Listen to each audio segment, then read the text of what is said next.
What's up, family? Welcome to Ask to My Odds, where today I'm going to challenge you to stop playing and start pushing. I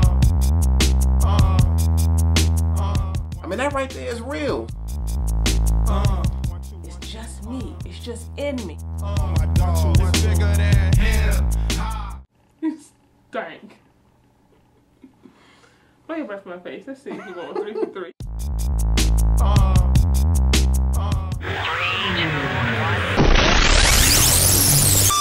Normally I do these posts with my wife, Iana, but today I'm flying solo because I wanted to speak directly to the men.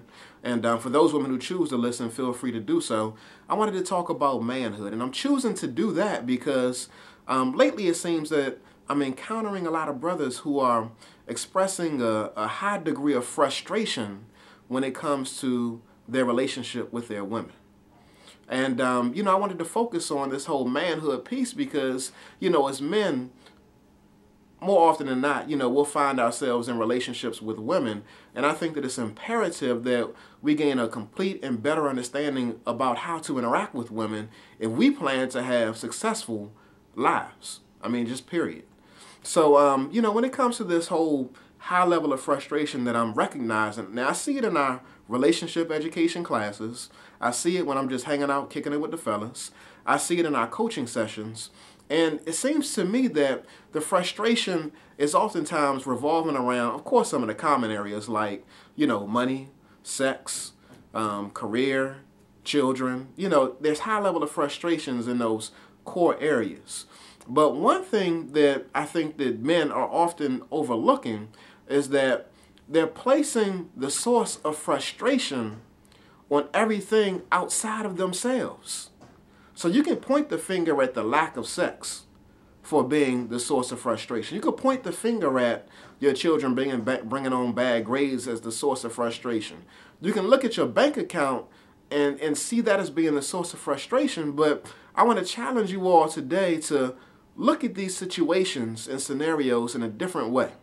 And instead of pointing the finger outward, I'm challenging you to point the finger at yourself and say that the source of frustration is your inability to be flexible in your current situation.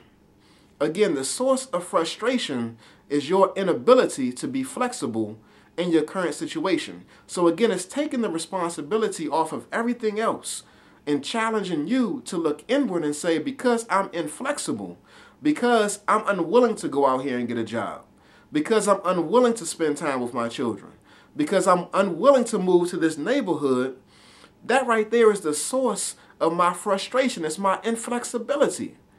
Now, to bring this point home, a lot of men are engaged in sports or, love or enjoy watching sports. And, if you've ever coached sports or even played sports, you'll know that to play it competitively and to gain a competitive advantage over your opponent, one of the things that's required is study. Now, you don't study just for the sake of studying. You study because you want to improve your craft. But what are you studying?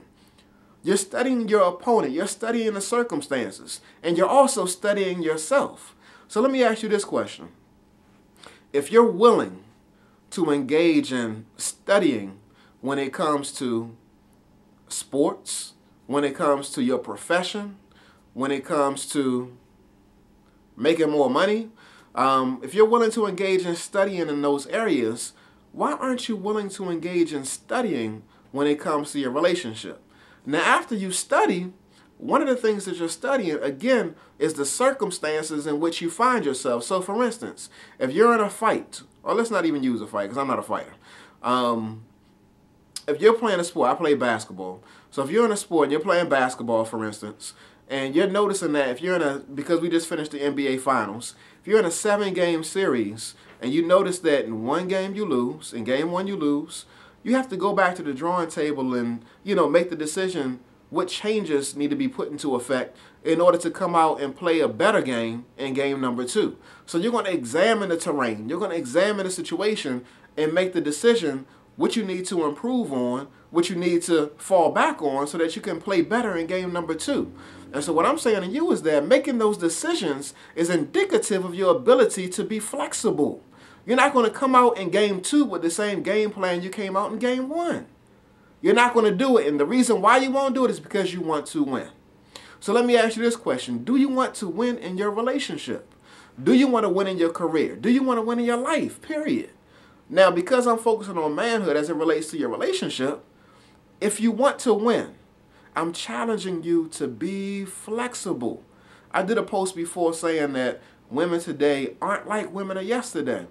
And if you can acknowledge that women today aren't like women of yesterday, then what you need to do, being as though you acknowledge that, is change your game. Switch up your game. Switch how you interact with them. Because again, the terrain is different. And if the terrain is different and the women are different, you need to be different. You need to be flexible. Stop playing. Start pushing.